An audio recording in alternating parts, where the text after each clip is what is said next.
I think the Earth is probably most enjoyable the way it was before people came along.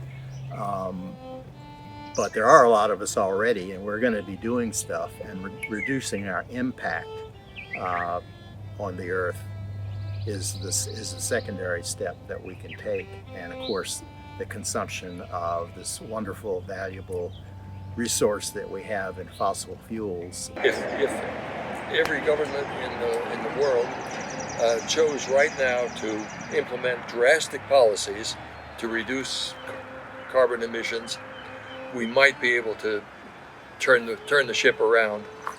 But I don't see that happening, and I think we may have passed the point when that's feasible. So I think our grandchildren are going to have a much tougher time than we have. I think that we are seeing more and more extreme weather. We're seeing flooding. We're seeing droughts. Right now, we're lucking out in the southeastern U.S. because I think we're getting more rain and more mild weather than we deserve. So we're benefiting right now, but I think most parts of the country and vast parts of the world are suffering with heat and drought and flooding and you name it. And I think the one thing you can say about weather in the next decade or two is it's going to be more extreme. We're in this phase where we know that fossil fuels are not going to be available to us, to people, forever in the amounts that are being used now. We also know that there are renewable sources of energy that can accomplish the same things, and we're in this phase of transition from one to the other. And at this point, the economics are just barely, I think, becoming appropriate for doing that change for financial reasons. And I think it's good to push that envelope a little bit for people now and get on board because, like a lot of things, mass production makes things cheaper. The more people that get involved in the leading edge of making that transition, the faster it's going to happen.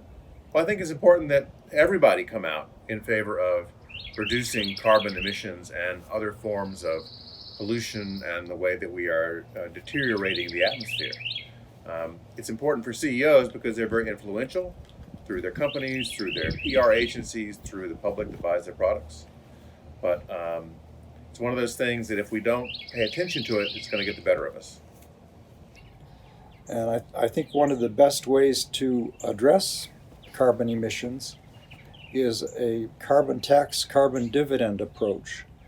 And I'm a member of the Citizens Climate Lobby, and I like the legislation they're supporting, which proposes to tax carbon as it comes out of the ground. So the oil companies, the gas companies, the coal mines, they pay a certain amount per ton of carbon, $25, $40.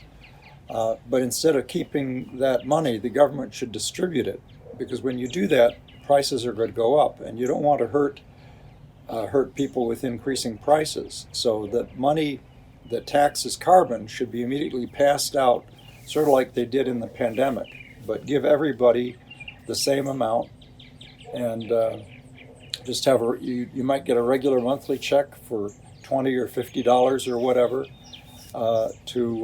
depending on what the carbon tax was. And that would make it easier for people to, if gas prices are higher, that would cover increased gas. That would also motivate people to use more electric vehicles, public transportation. Anyway, it's a great way to control carbon emissions. So that's why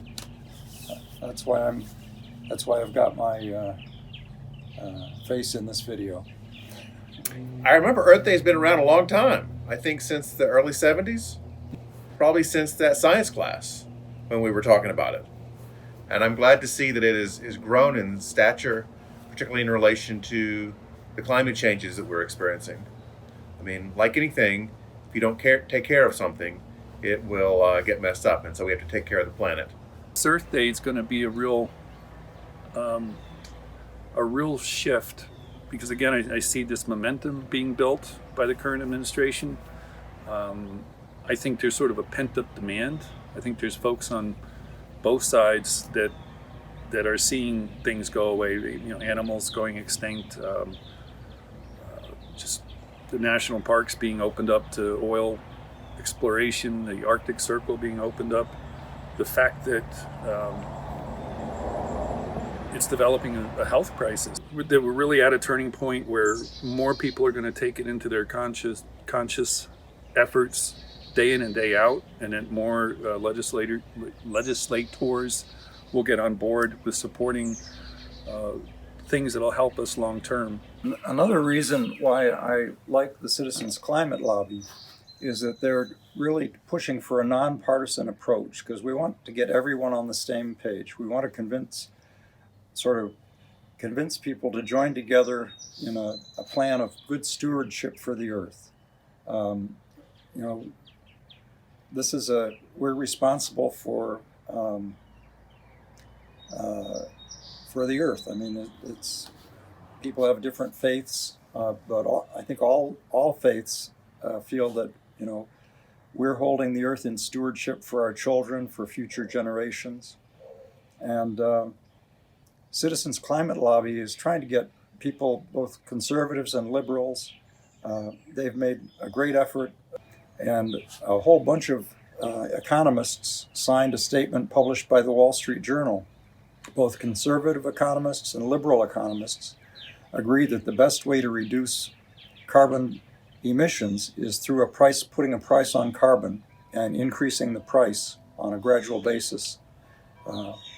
So I think we need to join together and cross some of the divides that we've developed over the last few years and try and save our planet.